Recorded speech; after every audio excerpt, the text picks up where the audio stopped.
مدام دلدرد و نفت دارید، یبوست مزمن یا برعکسش، ممکنه روده شما حساس باشه، زود بهش بر بخوره. اگر همچین چیزی سیاد میکنه، این قسمت برای شماست. درود به همگی، فرشید جلیلان هستم و اینجا کلاس 101 برای داشتن تنی سالم. این قسمت در مورد مشکل IBS هست. ببینیم دقیقاً چیه و چه کارهایی میشه کرد که از سختی‌های زندگی با کم کردن دلدردها کمی کم بکنیم. اول خواهیم دید که چیه دقیقاً، چرا به وجود میاد، مواد غذایی خوب و بد برای این مشکل چی هست و چند نکته آشپزی و غیره، همگی برای این که بتونه این نفع‌های دائمی رو برطرف بکنه. خب IBS یا سندروم روده تحریک پذیر، اسمش روشه، سندروم، یعنی اینکه ریشش و علتش درست حسابی معلوم نیست، کسی نمیدونه از کجا اومده. البته تا حدودی هست ولی خب روش نمیشه بگن. همش برمیگرده به کیفیت پایین مواد غذایی زندگی مدرن ما که مدام مواد ناخواسته ای رو وارد بدن میکنیم باهاش. این مواد ناخواسته فشار زیادی به مرور زمان به روده های ما میاره و مشکلی به اسم نشت روده ایجاد میشه، لیکی گات، که چند قسمتی در موردش صحبت کردم. دیواره روده ضعیف شده و نمیتونه جلوی عبور مواد ناخواسته رو بگیره. خیلی سریع مشکلاتی مثل IBS به وجود میاد. IBS جزء کم خطرترین هاست. تازه شایع‌ترین ماده‌ای هم که اذیت میکنه گلوتن هست. ماده‌ای که هزاران سال انسان مصرف کرده ولی الان دیگه هیچ کس نمیتونه هضم و حذف کنه یا تحملش کنه. چرا؟ چون روده انسان مدرن مفت گرونه، بس که با مواد غذایی ناسالم آسیب دیده. جدای از IBS ممکنه بعد از مدتی دچار بیماری‌های خودایمنی مثل سلیاک هم بشید که در این صورت علاوه بر نفخ مداوم، اسهال و یبوست، دچار کمخونی و خستگی مزمن هم میشید که همه چی رو بدتر کنه.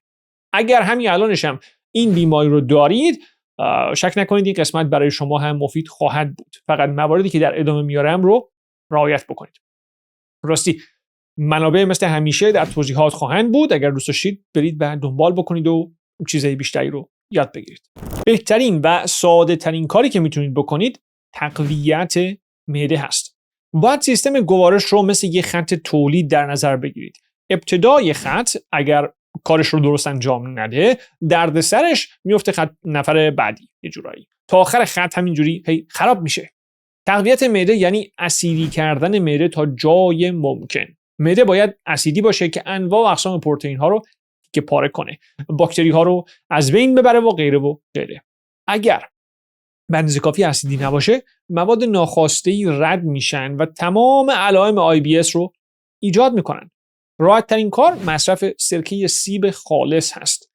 میزانش هم اینطوری در نظر بگیرید، اینقدری باید باشه که سر معدتون کمی داغ بشه. اونجا که رسید کمی کمش بکنید. بعد از 1-2 هفته احتمالاً همون میزان هم باز براتون زیاد میشه و دوباره سر معده داغ میشه. پس دوباره کمش بکنید. در اصل سرکه سیب یا حتی مکمل اسید معده کار هول دادن معده رو میکنه. بعد از مدتی باید نیازتون بهش کم و کمتر بشه چون خودش دیگه روشن شده. در مورد تقویت معده قسمت 21 رو ببینید. هرچه معده وضعش بهتر باشه، بقیه خط کارخونه هم بهتر خواهد بود. لینکش رو در توضیحات میذارم. راستی طبق سنت جدید حواستون رو بدید که مهمترین نکته هر قسمت رو از نظر خودتون کامنت بذارید. اینجوری به یادگیری خودتون و بقیه خیلی میتونید کمک بکنید. ممنونم. چی بخوریم چی نخوریم؟ اولین و مهمترین مورد که میتونید حذف بکنید گلوتن هست. گلوتن یه پروتئینه که به صورت اصولی نباید قاعدتاً از دیواره روده رد شه.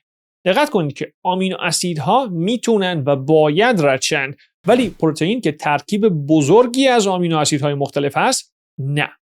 اگر مشکل نشت روده دارید، حذف گلوتن به شدت بهتون کمک میکنه. خیلی سریع حس میکنید که عموم مشکلات و دردها برطرف میشن.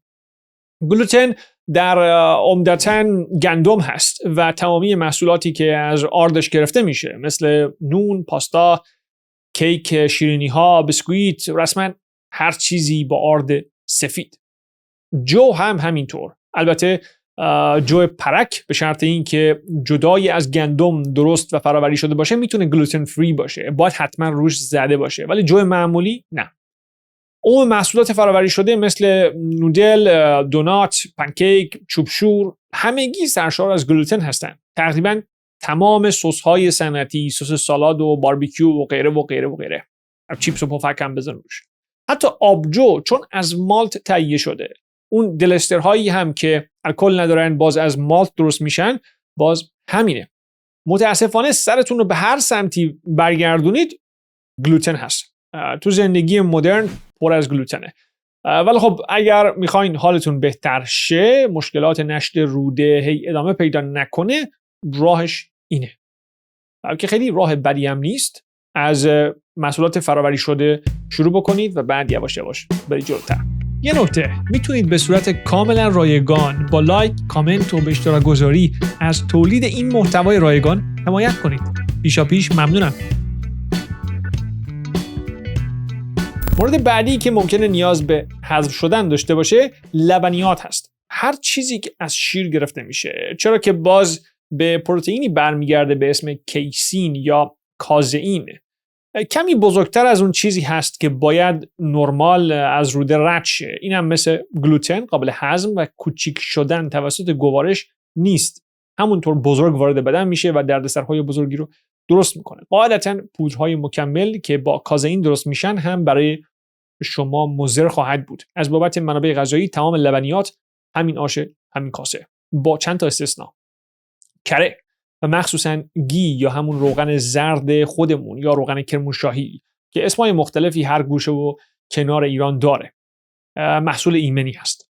طرز تهیه خونگیش رو هم گذاشتم توی کانال، میتونید برید خودتون ببینید، درست بکنید، خیلی عالیه. من عاشق بو و طعمش هستم. به غیر از این خامه خوب هم کیسین خیلی کمی داره و همینطور پنیر ریکوتا. پنیری هست ایتالیایی، اسمش خیلی بامزه است.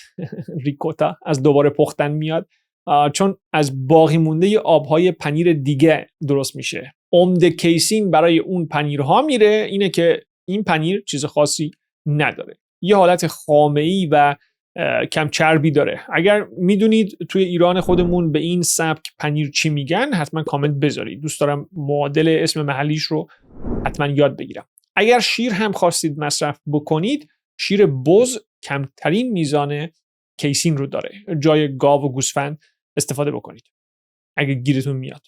یه سری مواد اصلی رو گفتم که عموم افراد رو اذیت میکنه، اما فرد به فرد میتونه متفاوت باشه داستان.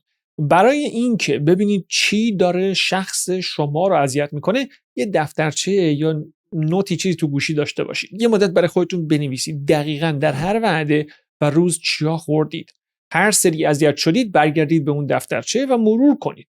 بعد از یه مدت دستتون میاد که چی داره شما رو اذیت میکنه، پس حذفش کنید. تنبلی نکنید، انجام بدید، چون کاریه که هیچ کس تو دنیا نمیتونه دقیق برای شما انجام بده. فقط شما هستید که میدونید در طی روز چیا خوردید. تا اینجای ویدیو یاد یه سری افراد اطرافتون افتادین. حتما این قسمت رو براشون بفرستید، میتونه بهشون کمک بکنه. خب بریم در راستای چیا بخوریم. باید بریم سراغ مواد غذایی تخمیری. کلمه تخمیری، سیر ترشی و مشابه اینها با یه شرط خیلی بزرگ: باید واقعاً زمان داده باشید و خودش ترشی شده باشه، نه اینکه با 5 لیتر سرکه صنعتی درست کرده باشید. اون ترشی به درد نمیخوره. هدف از ترشی تخمیری دریافت باکتری های خوب هست. در حالت صنعتی این اتفاق نمیفته. تمام. پس هیچ خیری هم نداره و عموماً باعث زخم معده هم میشه. خودتون درست کنید، خیلی کار سختی نیست. آموزش های زیادی توی یوتیوب میتونید پیدا بکنید. مورد بعدی که میتونید زیاد مصرف بکنید فیبر هست که بارها گفتم غذای شما نیست، غذای باکتری های خوب روده هست. بیشتر سالاد و میوه های پر از فیبر بخورید تا این باکتری ها تقویت شن و در آخر بهتر عمل بکنن. بهشون حال بدید که بهتون حال بدن. چند نکته آشپزی و تغذیه. بدن رو سیراب نگه دارید. قطعاً بهتون کمک میکنه. اما نه دقیقاً قبل و بعد غذا یا همراه غذا. اصلاً اونطوری اسید معده رو ضعیف می‌کنید. بقیه روز سعی کنید آب بیشتری بخورید. کمک به کنترل اشتهای شما هم میکنه. در مورد جو، گندم یا حبوبات، هر چیزی که گلوتن داره، هر چه بیشتر بذارید خیس بخوره و خیلی مهمه، آبش رو عوض کنید، گلوتنش رو کمتر کردید. پس زیاد خیس بخوره و آبش رو چند بار عوض بکنید. در مورد مکمل ها، پودر پروتئین های کیسین یا همون کازئین احتمال زیاد شما رو اذیت میکنه، پس مصرف نکنید. پروتئین وی جایگزین بهتری هست، ولی اون هم ممکنه چیزی بهش اضافه کرده باشن که گلوتن داشته باشه. آدمیزاد و طمعش دیگه. برای امتحان کردن پروتئین وی زمانی شروع به مصرف کنید که حال روده خوب باشه.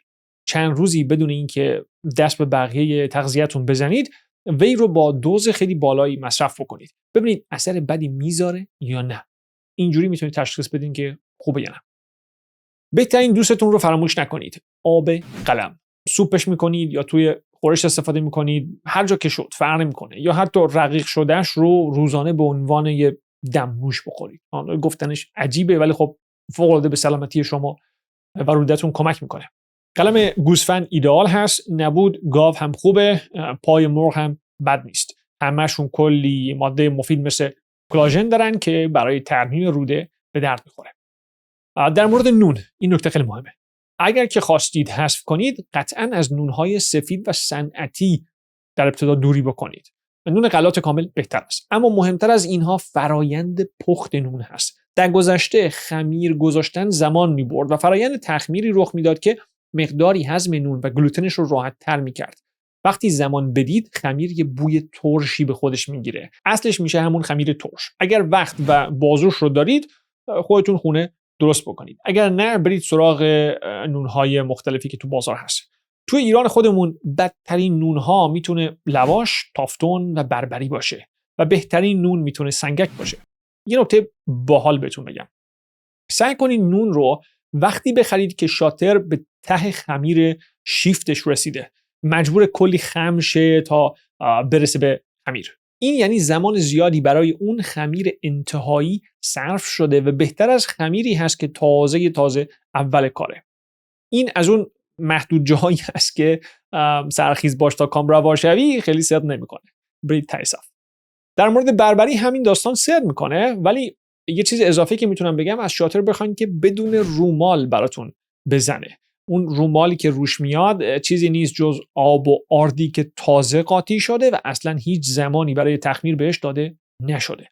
قطعا اون بربری دیگه خیلی خوشمزه نخواهد بود، ولی خب سالم‌تر میشه.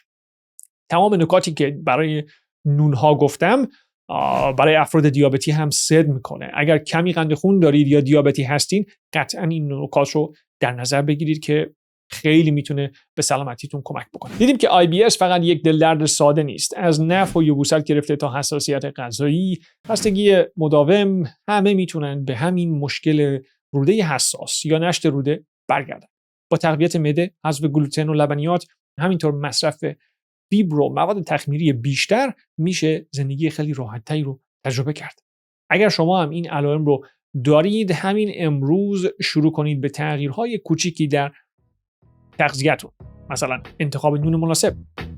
اگر این محتوا رو مفید دونستید، با لایک، کامنت و به اشتراک گذاری به ادامه دار شدنش کمک کنید.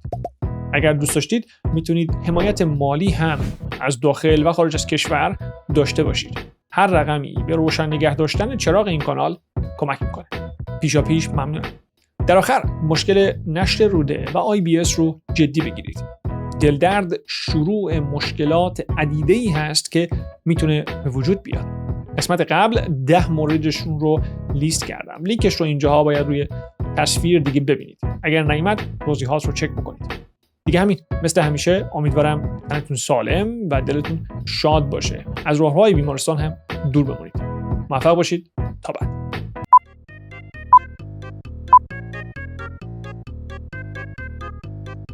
خب باز همینه. متاسفانه پس حذفش کنید. وقت اگر وقت و بازوش رو دارید خودتون. در رابطه با این موضوع کلی قسمت در کانال هست. 2 تاشون رو اینجا میذارم روی تصویر، بقیه رو هم توی توضیحات میارم. حتما چک بکنید.